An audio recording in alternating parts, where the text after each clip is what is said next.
Mesdames et messieurs, chers téléspectateurs, bienvenue à votre émission HCOM Hémicycle. La tribune de la représentation nationale sort aujourd'hui de son cadre idéal pour se retrouver ici au Palais de la démocratie à Gassi dans le 7e arrondissement. Nous sommes ici pour vous faire vivre la cérémonie marquant l'installation des membres du Conseil national de transition. Le Conseil national de transition, pour rappel, a pour noble exaltante mission de gérer la transition jusqu'à l'organisation des élections présidentielles et législatives. Ensemble, chers téléspectateurs, découvrons la cérémonie marquant l'installation des membres du Conseil national de transition. Le Conseil national de transition est un parlement provisoire composé de 12 composantes. Il s'agit des partis politiques non représentés à l'Assemblée nationale de la 3e législature, les personnes ressources, les forces de défense et de sécurité, les organisations de la société civile, les hautes autorités traditionnelles, les organisations des jeunes, les organisations des femmes, les groupements de syndicats, les personnes vivant avec un handicap, les ordres professionnels et les Tchadiens de la diaspora. C'est un parlement provisoire composé de 93 conseillers nationaux. Après leur désignation par le président du Conseil militaire de transition, les membres du CNT prennent officiellement fonction au siège du Palais de la démocratie, devenu siège du CNT. La mise en place du bureau de la dite institution est dirigée par un doyen d'âge. En ce qui concerne la présente séance d'installation du Conseil national de transition, le secrétariat général a effectué, à partir des dossiers des conseillers nationaux qu'il a obtenu d'eux, un travail d'identification des conseillers nationaux susceptibles de constituer ledit bureau. Conformément au résultat de ce travail, il s'établit que c'est le conseiller Yorangar Ngarleji qui devrait présider ce bureau. Malheureusement, il a désisté compte tenu de son état de santé. Et par rapport à ce désistement, nous avons contacté son jeune frère, le plus immédiat, le conseiller Delwa Kassire Koumakoy, qui lui aussi a désisté pour des raisons personnelles. De ce fait, le conseiller le plus jeune immédiatement après Kassire Koumakoy est le conseiller Ahmad Abdoulaye Ogun. Je demande donc au protocole d'escorter le conseiller Ahmad Abdoulaye Ogun à prendre place au perchoir. À travers le même travail d'identification, sont identifiés comme les plus jeunes conseillers devant faire office des secrétaires de séance les 4 conseillers dont les noms ci-dessous. Conseillère Ousna Moussa Ali, conseiller Hassan Alafouza Togou, conseiller Ahmad Mahamad Silek et enfin conseiller Abdelkader Abdraman Koko. Mesdames et messieurs les conseillers nationaux, bonjour. La première séance de la législature du Conseil national de transition est ouverte.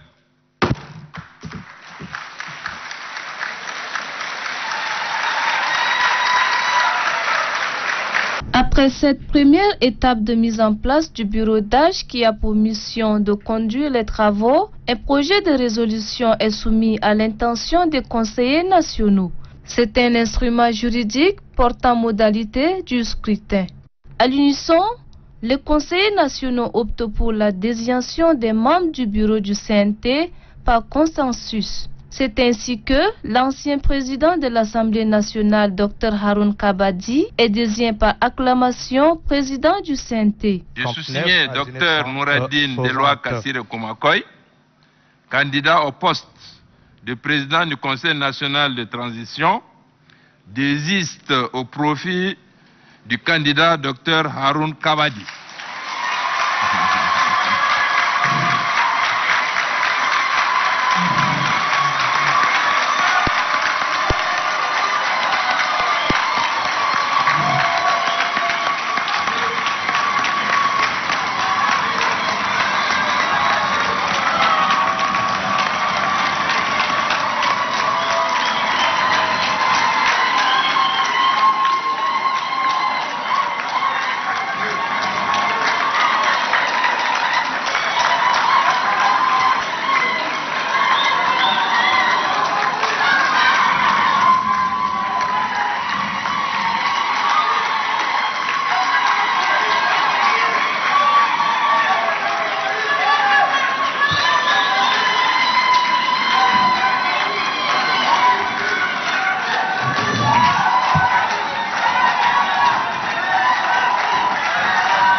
conformément au point 13 de la résolution que nous avons adoptée ce matin, je demande au Conseil national de transition d'entériner l'élection par acclamation de ce candidat unique. Allez, levez-vous.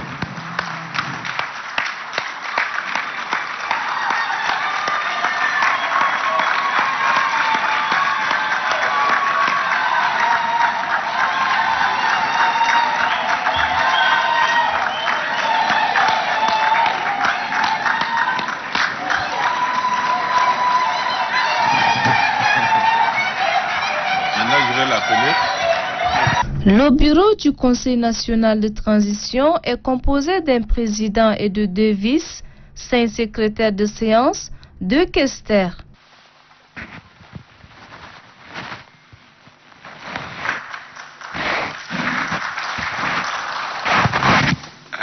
Suite au consensus dégagé par les points focaux pour le positionnement des conseillers au sein des différents postes du bureau du Conseil national de transition, je voudrais, avec la permission de mesdames et messieurs les conseillers, procéder à la lecture intégrale du bureau, évidemment en commençant par là-haut. Évidemment, le président du Conseil national de transition a été élu par acclamation tout à l'heure, donc il n'est pas concerné par le consensus dégagé par les différents points focaux de sensibilité. Pour le poste de premier vice-président du Conseil national de transition, Mohamed Saleh Maki.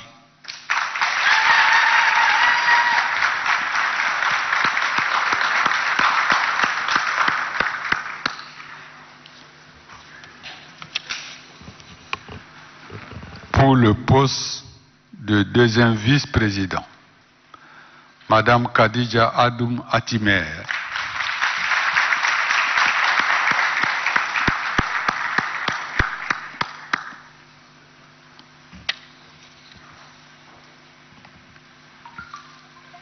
Pour le poste de secrétaire des séances numéro 1, Madame Amina Tidjani Yayami.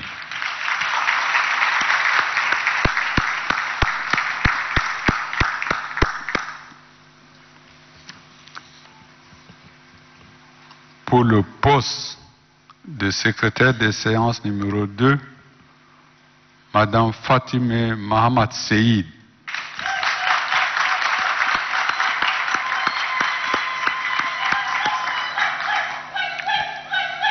Pour le poste de secrétaire des séances numéro 3, Madame Mogena Djenon Micheline.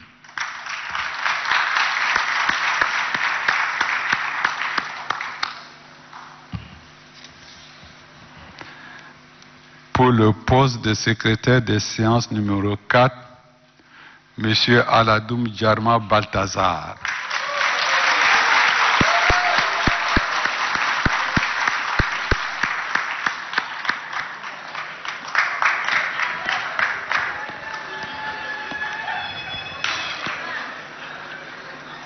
Pour le poste de secrétaire des séances numéro 5, Monsieur Abdraman Adou Mahamad.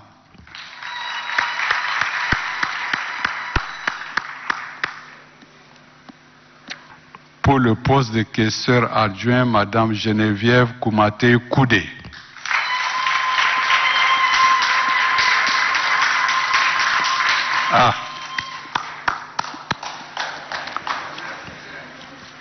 Et pour le poste tant convoité de questeur, Mohamed Kanabadi.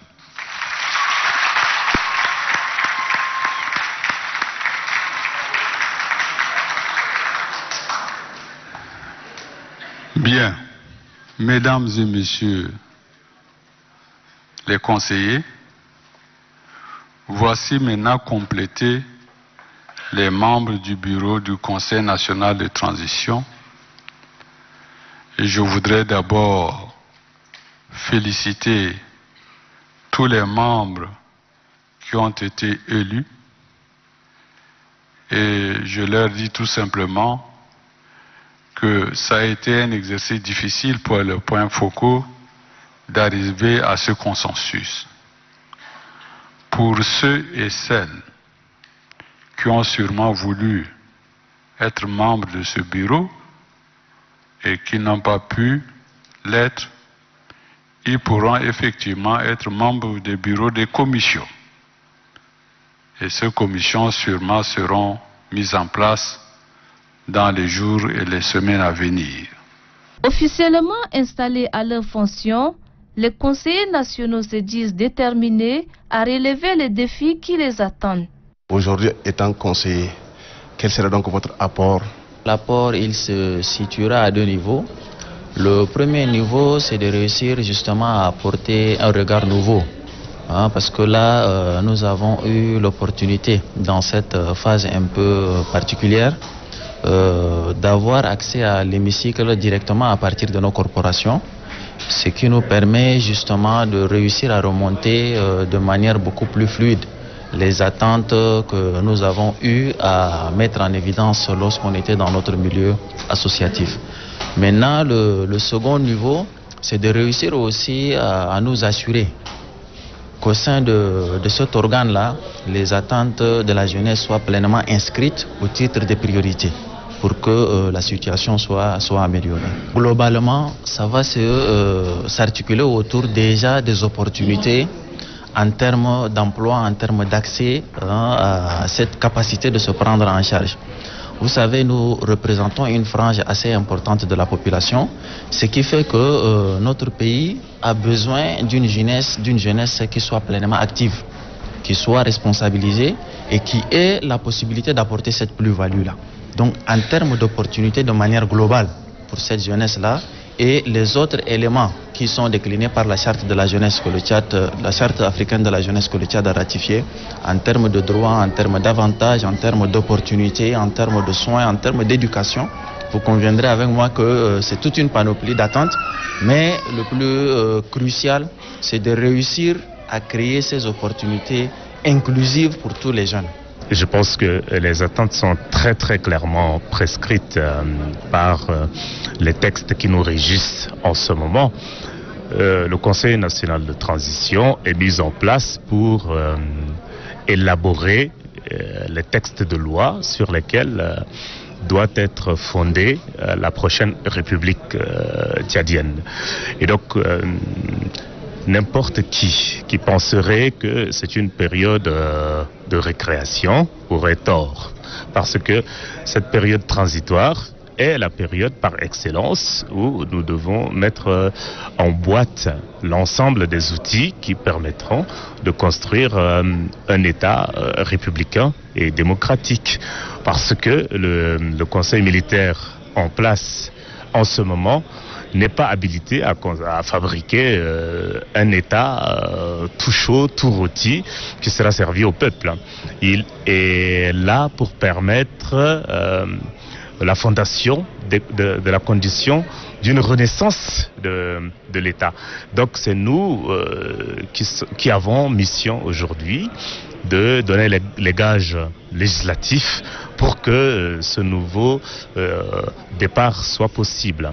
Et si nous nous dérobons à cette mission-là, alors les lendemains seront encore bien plus sombres que nous l'avons cru hier tous en commun. Vous parlez d'une république, d'une nouvelle république. Quel genre de république vous suggérez? Une république qui sera fondée sur les lois, une république avec des lois impersonnelles qui ne jugent pas les citoyens au gré de leurs appartenances sociales, leurs appartenances politiques, ethniques, claniques, régionales, religieuses, etc. Que sais-je encore? Une république qui soit véritablement guidée par les lois et qui ait pour boussole la justice. Parce que vous savez très bien que la source de tous les conflits dans le monde, qu'il s'agit de disputes entre les gamins au jardin d'enfants ou des disputes géostratégiques entre les États, la source de ces conflits-là, c'est l'injustice. Et notre pays est frappé malheureusement du triste sceau de l'injustice pendant des années. Aujourd'hui, ce dont a besoin le peuple tchadien, c'est de justice. Donc c'est une république basée sur la justice, basée sur la force et la rigueur des lois, plutôt que de la volonté des individus et leur déshydratant. Vu la configuration de ce Conseil national de transition, pensez-vous que réellement on peut atteindre cet objectif qui est ici un état de justice, un état de droit? La configuration du Conseil national de transition, à mon avis, n'est pas la préoccupation principale. Parce que le problème réel du Tchad, il n'est pas un problème politique. Le Tchad a un problème plutôt d'ordre moral. Il faut qu'on se le dise de manière très claire. Voilà, le sens de la justice, le sens de l'altruisme, le sens de l'honnêteté intellectuelle. Donc notre problème, il n'a jamais été politique. Tous ceux et toutes celles qui veulent résoudre le problème du Tchad par des règles politiques ou par des considérations politiciennes n'y parviendront pas. Notre problème, il est d'abord moral.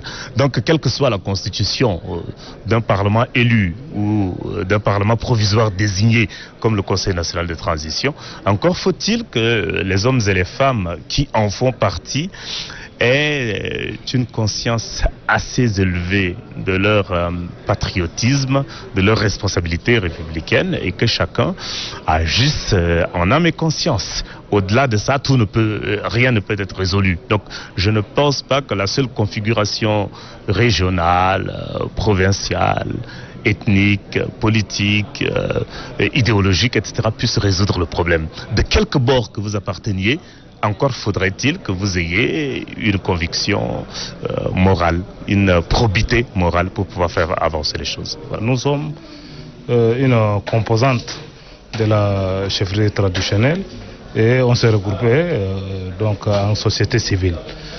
Donc nos ententes d'attribuer d'amener notre contribution pour l'apaisement de la transition au Tchad et de défendre les causes de la population et de défendre la liberté et les droits de l'homme de tout et chacun. Ici, nous sommes là pour siéger, voter des lois et autres. Mais la paix, la stabilité, la concorde qui est notre credo. Vous êtes la composante société civile. Alors aujourd'hui, s'il y a un message à adresser à cette société civile qui est quelquefois en ébullition, quel serait donc votre message?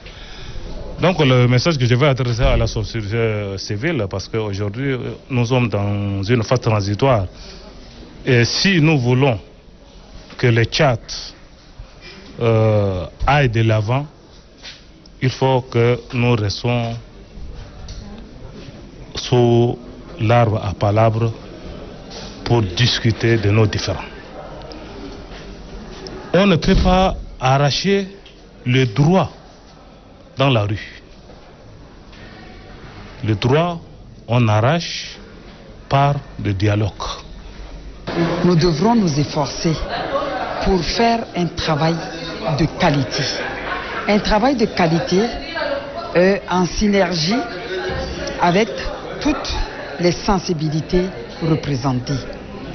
Au niveau du CNT, il faudrait bien qu'on soit solidaire pour pouvoir faire le travail. Parce que même si on vient de toutes parts, nous sommes réunis ici et c'est pour faire un même travail. Le contrôle, le suivi des actions, c'est très important. Parce que je vois comme si nous sommes des juges, je mets ça entre guillemets, pour pouvoir inciter le gouvernement de transition à donner également le meilleur de lui-même pour avancer le peuple, la nation tchadienne sur la voie du développement. Et la politique genre? La politique genre, d'abord à l'examen de la liste de nomination des membres, nous avons dit vraiment un bravo. Un bravo dans ce sens que le pourcentage est à 33%. C'est une grande première. Maintenant, nous tenons également à la politique genre et vous avez suivi plusieurs interventions.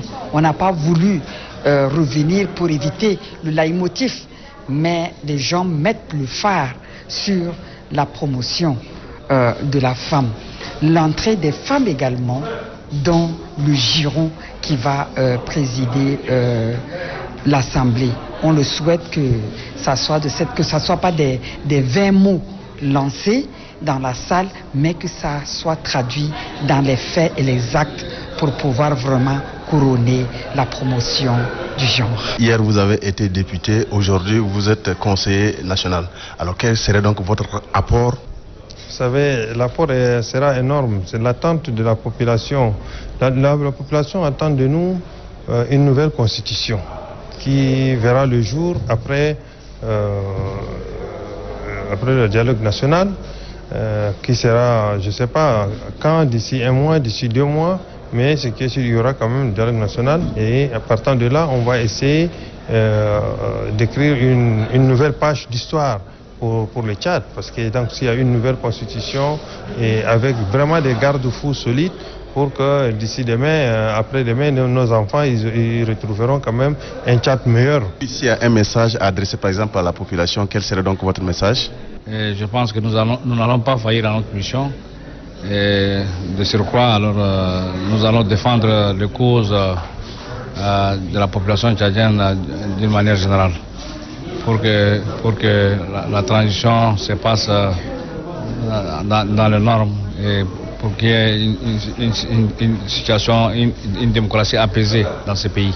Vos attentes en tant que leader d'un parti politique? Moi, je demande à toute la population de soutenir la mise en place de ce CNT et le processus de transition pour nous permettre d'aller de l'avant. Parce que depuis le décès du maréchal le mois d'avril 2021, nous sommes un peu aux arrêts.